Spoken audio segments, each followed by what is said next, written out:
চার দোকানে গিয়ে সকাল বেলায় ভাষণ দে। কি ভাষণ দে জানেন? আর দুটা ছেলে, চারটা মেয়ে, জন্ম দিয়েছি, ছেড়ে দিয়েছি, কি করে খাবি খা, আর আমার কোনো তোমাদের দায়িত্ব নাই। এটা বোধহয় মনে হয় বলা মুখের কেলা বলা। নবীজি বলছেন, বাবারে ভালো করে শুনে নেন না, আমি আপনাদের শোনাই।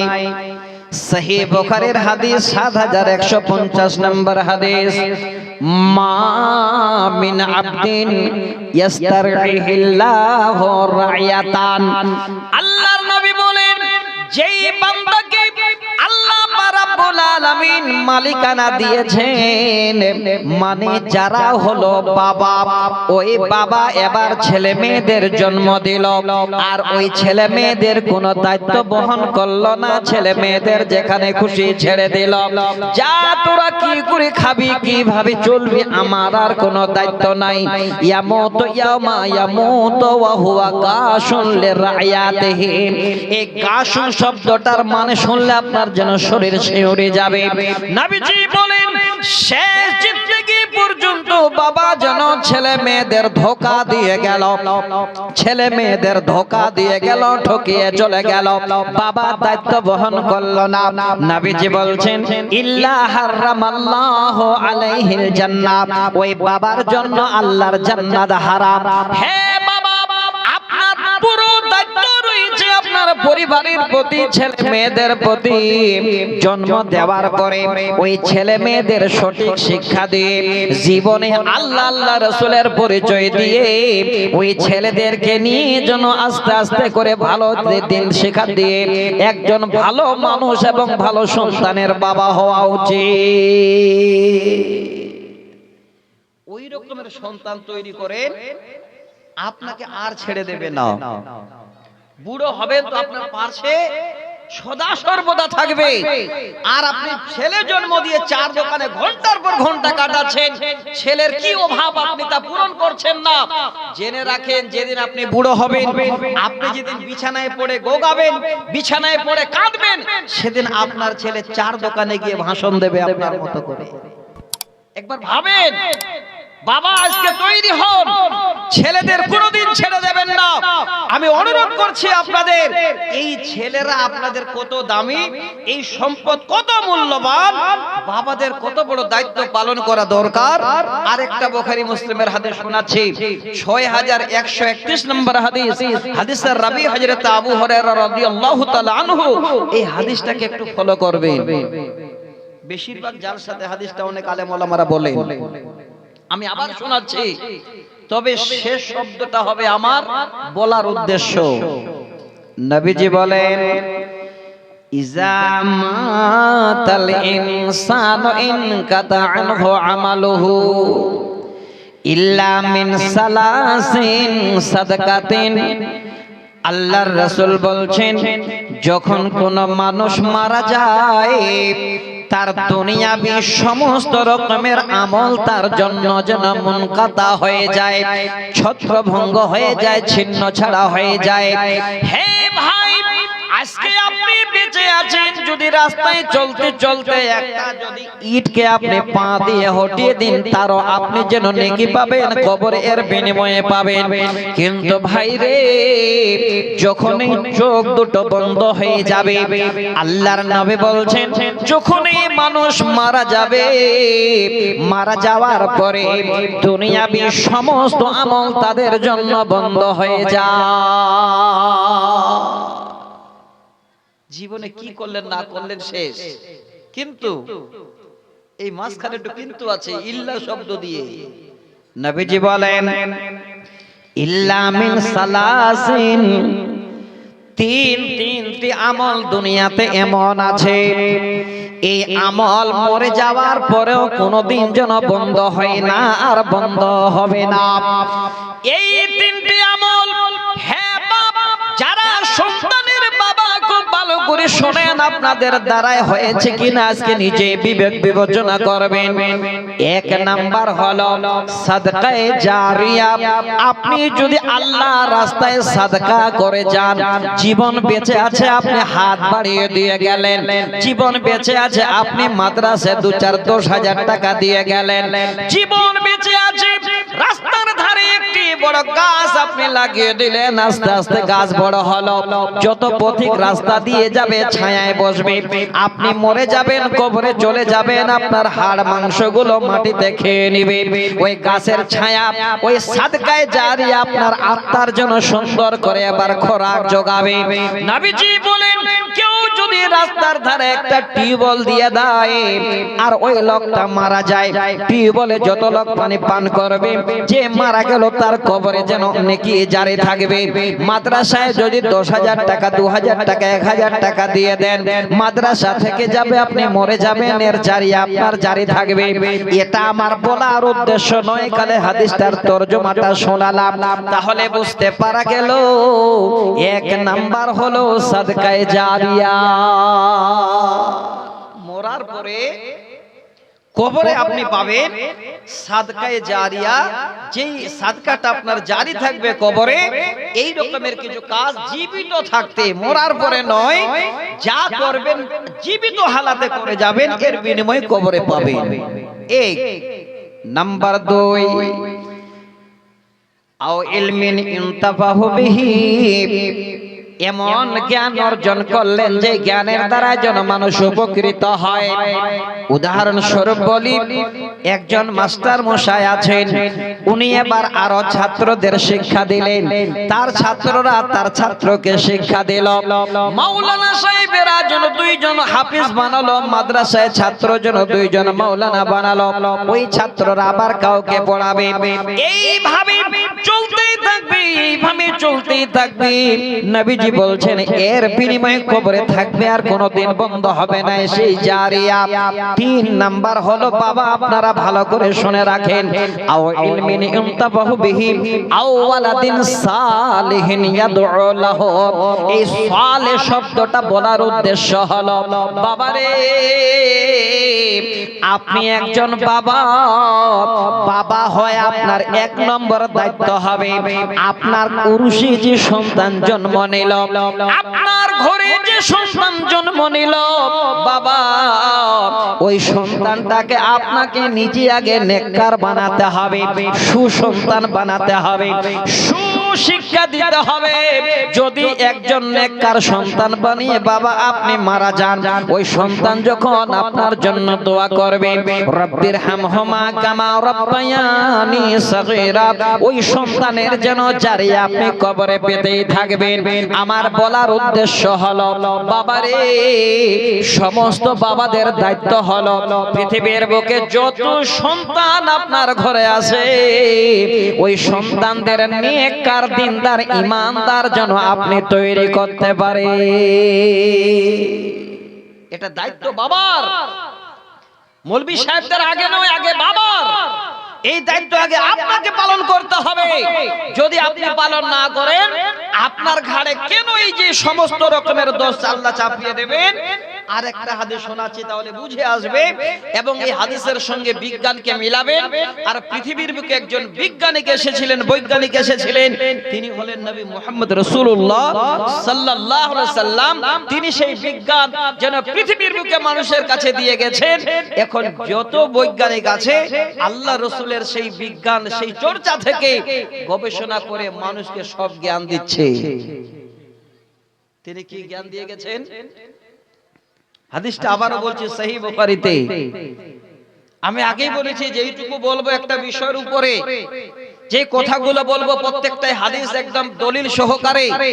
বুখারী মুসলিমের হাদিস, হাদিস নাম্বার 1359, একদম সহিহ সনদে। আবারও শোনাচ্ছি, বাবা কত বড় দায়িত্ব আজকে আপনার আর আমার সন্তানের প্রতি। নবীজি বলেন, মা মিন মাউলুদিন ইল্লা ইউলাদু আলাল ফিতরা। এই হাদিসটাকে আপনারা মোবাইলে মিলাবেন। এই বিজ্ঞান আপনারা কোথায় পেলেন? এই বৈজ্ঞানিক পদ্ধতিতে কি করে পৃথিবীর বুকে বাচ্চা জন্ম নেয় দেখতে পেলেন? এই মোবাইলে সব আমি হাদিস থেকে তথ্য দিচ্ছি আপনাদের। আলহামদুলিল্লাহ, ছোট্ট একটা ছেলে 550 টাকা দিয়ে গেলেন। একটু ধৈর্য ধরেন, মাদ্রাসা বাঁচিয়ে আপনাদের রাখতে হবে। এই তথ্য আপনারা সারা জীবন খুঁজে পাবেন। একজন আদর্শ সন্তান তৈরি করবেন, মরে যাবেন কবরে তার বিনিময় পেতে থাকবেন, বন্ধ হবে না। তাহলে একটু ধৈর্য ধরেন, হাদিসটা বলি। নবীজি কি বললেন? ওরে পৃথিবীর মানুষ, শুনে রাখো, মা মিন মাউলুদিন ইউলা ইল্লা ইউলাদু আলাল ফিতরাত। পৃথিবীর যত বাচ্চা জন্মগ্রহণ করে সমস্ত বাচ্চারা ইসলামের ফিতরতের হালাতে জন্মগ্রহণ করে। সব বাচ্চা ইসলামের ফিতরতের হালাতে জন্মগ্রহণ করে। এবার বলবেন মাওলানা, তিনি তো 1400 বছর পূর্বে বলে গেছেন, আজকে তার তথ্য আমরা কি করে জানতে পারবো? মোবাইল তো আছে আপনাদের কাছে, অনেক ভাই ফেসবুক চালান, অনেক ভাই গুগল দেখেন, অনেক ভাই আমার ইউটিউব ঘাটেন। এখনো যদি মনে করেন যে আমি এই মুহূর্তে নবী মুহাম্মদ সাল্লামের বিজ্ঞান আমি দেখব, তাহলে প্রশ্ন করেন ইউটিউবে গিয়ে, গুগলে গিয়ে, ফেসবুকে গিয়ে, যে পৃথিবীর বুকে মার গর্ভে সন্তান কিভাবে জন্ম নেয়। দেখবেন মোবাইলের স্ক্রিনে ভেসে উঠবে। আমি মিলিয়ে দিচ্ছি আপনাদের, যারা দেখেছেন এই হাদিসটা জীবনে যেন আপনার হৃদয়ে বসে যাবে। একটা বাচ্চা যখন মার পেটে জন্ম নেয়, আল্লাহর কোরআনের তথ্য থেকে পাই 40 দিন ধরে যেন বীর্য মার পেটে থাকে। তারপরে 40 দিন পরে একটা রক্তের টুকরো হয়, তারপরে 40 দিন পরে একটা মাংসের টুকরো হয়। এবার তারপরে আল্লাহ পাক রব্বুল আলামিন সেই মাংস থেকে আকার আকৃতি বানান, হাত দেন, পা দেন, কর্ণ দেন, আমাদের নাসিকা দেন, চক্ষু দেন, সব কিছু আল্লাহ পাক রব্বুল আলামিন দিয়ে এবার মেল এবং ফিমেল আল্লাহ নির্বাচিত করেন। আমি আপনাদের বুঝাতে চাচ্ছি যে এই জায়গাটা দিনে বন্ধু একবার দেখে নেবেন মোবাইলের স্ক্রিনে, যেন নবীর হাদিসটা স্মরণ পড়বে। ওই বাচ্চা মার পেটে যখন পুরো আকৃতি ধারণ করে না, ওই বাচ্চাটা দেখবেন যেমন আমরা নামাজে দাঁড়াই, ওই বাচ্চা যেন বুকের উপরে হাত দুটো এইভাবে করে বাঁধা থাকে, বাম হাতটা বুকের উপরে, ডান হাত এইভাবে বাম হাতের উপরে। যেমন আমরা রুকু করে সিজদা করে যখন আমরা বসি, হাঁটুগুলো আমরা এইভাবে করে হাঁটু করি, ঠিক ওই বাচ্চা হাঁটু দুটো যেন এইভাবে করে মার পেটের ভিতরে নিয়ে থাকে। এতটুকুন ছোট জায়গার ভিতরে ওই বাচ্চাটা পুরো আকৃতি নিয়ে মাথা হিলিয়ে এইভাবে বুকে হাত বেঁধে হাঁটু দুটো সুন্দর করে যেন মুখের সামনে এইভাবে করে নিয়ে পেটে থাকে। আল্লাহ রাসূল কত বড় বৈজ্ঞানিক ছিলেন, 1400 বছর আগে বলে গেলেন, মা মিন মাউলুদিন ইল্লা ইউলাদু আলাল ফিতরাত। ওরে পৃথিবীর মানুষ, যখন কোন সন্তান মার পেট থেকে জন্মগ্রহণ করে, ওই সন্তান ইসলামের ফিতরতের উপরে জন্মগ্রহণ করে। তাহলে প্রত্যেকটা সন্তানে হলো ভাগ্যবান, ইসলামের ফিতরতের উপরে জন্মগ্রহণ করলো। কিন্তু নসিব খারাপ করে কে? দেখেন বাবা, আপনাদের বলছি, এই জন্য বাবারদের দায়িত্ব আগে পরিবারে, সন্তানদের দেখভালের দায়িত্ব আগে বাবার। কারণটা হলো এই পরিপূর্ণ ছেলেটা কোন দিকে চলবে, কিভাবে হবে, বাবাকে ফলো করে। নবীজি বলছেন, ফা আবাওয়াহু ইউহাব্বিদানিহি ওয়া ইউনাসসিরানিহি ওয়া ইউমাজ্জিসানিহি। নবী বলেন, ওই বাচ্চা জন্মের পরে বাবা যদি ইহুদি কালচারের হয়, ইহুদিদের মতো চলন গঠন পরিবর্তন হয় তাহলে সে বাচ্চাটা বাবাকে ফলো করে ইহুদির যেন বাচ্চা হয়ে যায়, ইহুদির মতো হয়ে যায়। বাবা যদি নাসরানি কালচারের হয় ওই বাচ্চাটাও যেন বাবাকে ফলো করে নাসরানি কালচারের হয়ে যায়। ওয়ায়ো মাজ্জাসানিহি, বাবা যদি অগ্নি পূজক হয় তাহলে ওই বাচ্চাটাও বাবাকে ফলো করে অগ্নি পূজক হয়ে যায়। হ্যাঁ বাবা, এই জায়গা থেকে ভালো করে মিলান। আপনার সন্তান জন্ম নিল প্রথম ইসলামের ফিতরাতের উপরে। আপনি বাবা যদি ঠিক না হন, আপনি যদি খৈনি খান, আপনি যদি সারাবি বাবা হন, আপনি যদি বিড়ি পান করা বাবা হন, ওই ছেলেটা আপনাকে ফলো করবে। আগামী দিনে দেখবেন আপনার মতো করে ওই বাবাটাও যেন হাতে নিয়ে এবার ছেলেটাও খৈনি জল ডলছে, ওই ছেলেটাও বিড়ি টানছে। আপনি সারাবি বাবা, আপনার মতো ছেলেটাও সারাবে রাস্তা নিয়ে নিয়েছে। এই জন্য নবীজি বলছেন, হে পৃথিবীর পিতারা, এটা হলো তোমার দায়িত্ব সন্তানদের দেখভালের জন্য। কিয়ামতের দিনে আল্লাহ সেই সন্তানদের সম্বন্ধে ওই বাবাদেরকে সেদিন প্রশ্ন করবে। সন্তান তৈরি করে দিনদার নেককার, তারপরে বানান ইঞ্জিনিয়ার ডাক্তার। আজকে একবার খুঁজে দেখবেন আলহামদুলিল্লাহ শত শত ইমানদার ডাক্তার তৈরি হয়ে গেছে, শত শত ইমানদার ইঞ্জিনিয়ার তৈরি হয়ে গেছে। এই বাবারা ছোট থেকে বাচ্চাদের এই শিক্ষাটা দিয়েছিল বলে আজকে আমি বাবাদের দায়িত্ব আপনাদের বলছি, কি পালন করবেন, ভূমিকা আপনার কি পালন করতে হয়। একটা আরবিতে কবিতা শোনাচ্ছি, তারপরে 2 থেকে 4টা আয়াত শোনাবো। সূরা লোকমানের 4টা আয়াত শোনাবো। তার আগে একটা আয়াত নাম্বার আমার আগে সুন্দর করে ছেলেটা যে ইংলিশে বক্তব্য রেখে গেলেন, মনটা যেন কেড়ে নিল। এত সুন্দর ভাষা দিয়ে ছেলেটা বক্তব্য রাখলো। আয়াত নাম্বার 17 ছেলেটা, যদিও আয়াতটার হয়তো আয়াতটা বলেননি, আয়াত নাম্বার বলেছেন। আমি আপনাদের অনুরোধ করছি 4টা আয়াত শুনে যাবেন। আপনার কি ভূমিকা পালন করতে হয় ছেলের প্রতি, কি ভূমিকা পালন করতে হয় মেয়ের প্রতি। ইনশাআল্লাহ আপনি কাল থেকে যেন এই ভূমিকা পালন করতে শুরু করে দেবেন। আর যদি না করেন জেনে রাখেন কিয়ামতের দিনে বাবা আপনাকে আগে ধরবে। খেয়াল লাইনের একটা কবিতা শোনাচ্ছি, বাবারা আজকে সচেতন হয়ে যাবেন ইনশাআল্লাহ। এই কবিতার আকারটা যখনই আপনারা শুনবেন বুঝতে হতে পারবেন না, যখন বাংলাটা আমি বলবো তখন আপনারা বলবেন আল্লাহ এই কাজটা জীবনে কেন ভুল করেছে। কবি কি বলছেন? হারিস বানিকা আলাল আদাবি ফিসগারি কাইমা তাকরাহুম আইনাকা ফিল কিবারি ওয়া ইন্নামা মাসালুল আদাবি তাজমাউহা ওয়া উনফুয়ানিস সাবাকান নাকশি ফিল হাজারি। আচ্ছা, এত ভালো আলোচনা, কোরআন সহিহ সুন্নাহর উপরে আলোচনা। আপনারা কি কেউ চান না যে আপনার সন্তানকে একবার ভালো নেককার সন্তান বানাবো? না আপনারা খাবার জন্য গেলেন, এলান হলো খাবার ওই জন্য নাকি? যদি খাবার প্রয়োজন আছে আপনারা গেলেন, বেশ আলহামদুলিল্লাহ। যদি খাবার প্রয়োজন নেই তো বসে থাকবেন। 10 জন বাবা যদি আজকে সচেতন হয়ে যান ইনশাআল্লাহ আগামী দিনে দেখবেন আপনার ঘরটাতে আল্লাহ পাক রব্বুল আলামিন যেন আল্লাহর রহমত এবং আল্লাহর বরকতের ফোয়ারা খুলে দেবেন। 10 জন বাবা যদি সচেতন হন। এই কবিতার আমি বাংলাটা বলছি।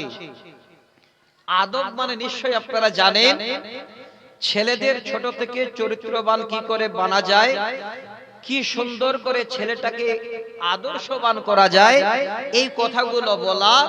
আর সিগার শব্দের মানে হলো ছোট। কবি বলছেন হারিস বানিকা আলাল আদাবি ফিস সিগারি, ওই ছোট বাচ্চাগুলোকে যদি ছোট থেকে সুন্দর করে আদব কায়দা শেখান, বাবা যখন জুতো পরবে বাবা বিসমিল্লাহ বলবে, বাবারে যখন জুতোটা পায়ে দেবে আগে বিসমিল্লাহ বলবে, বাবা যখন জুতো পায়ে দেবে আগে ডান পাটা ঢোকাবে, বেটারে যখন খেতে বসবে তুমি বিসমিল্লাহ বলবে, বেটা খেতে যাবে তো ডান দিক থেকে খাবে। এইভাবে করে ছোট থেকে যদি কোনো বাবাই দায়িত্ব পালন করে এই রকমের আদব কায়দা শেখায়, বাবা আপনি যেন বড় খুশি হয়ে যাবেন, জীবন শান্তি হয়ে যাবে। কাইমা তাকরা বিহিম আইনা গাফিল কিবারি, কিবার শব্দর মানে হলো বড়, আর আইনুন আইনাকা মানে হলো চোখ। কবি বলেন হে সন্তানের বাবা, যখন তোমার ছেলেটা একটা আদর্শবান ছেলে হবে, আদব কায়দা সব শিখে নেবে, আস্তে আস্তে আস্তে আস্তে ছেলেটা যখন বড় হবে ওই ছেলেটাকে দেখে বাবা তোমার চক্ষু ঠান্ডা হয়ে যাবে, ওই ছেলেটা তোমার কাছে যেন একজন আদর্শবান ছেলে হিসাবে পরিচয় থাকবে। ওয়া ইন্নামা মাসালুল আদাবি তাজমাউহা, এই লাইন দুটো শুনেন যেন আজকে জীবনে একটা খোরাক আপনাদের মিটে যাবে। কবি বলছেন ওই বাচ্চাটার উদাহরণটা হলো এমন, ওই ছোট বাচ্চাকে আদব শিক্ষা দেওয়ার উদাহরণটা হলো এমন, ওই ছোট বাচ্চার মিসালটা হলো এমন। ওয়া উনফুয়ানিস সাবাব কান্নাকশি ফিল হাজারি, নাচ মানে বলা হয় সুন্দর করে অঙ্কন করা, আর হাজার শব্দর মানে হলো পাথর।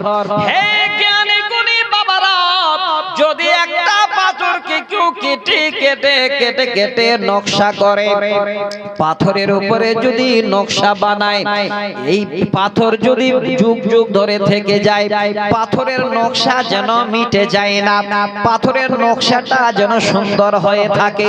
কবি বলছেন বাবারে ওই ছোট থেকে যদি তোমার সন্তানটাকে আদব শেখাও, ছোট থেকে সন্তানকে যদি ভালো সুন্দর চরিত্রবান বানাও, ওই ছেলেটা ওই পাথরের মতো নকশা কাটা হয়ে সারা জীবন থাকবে। ওই আদব কায়দা ছেলেটা কোনোদিন বড় হয়ে ভুলে যাবে না। আদব আমরা ভুলে গেছি বাচ্চাদের।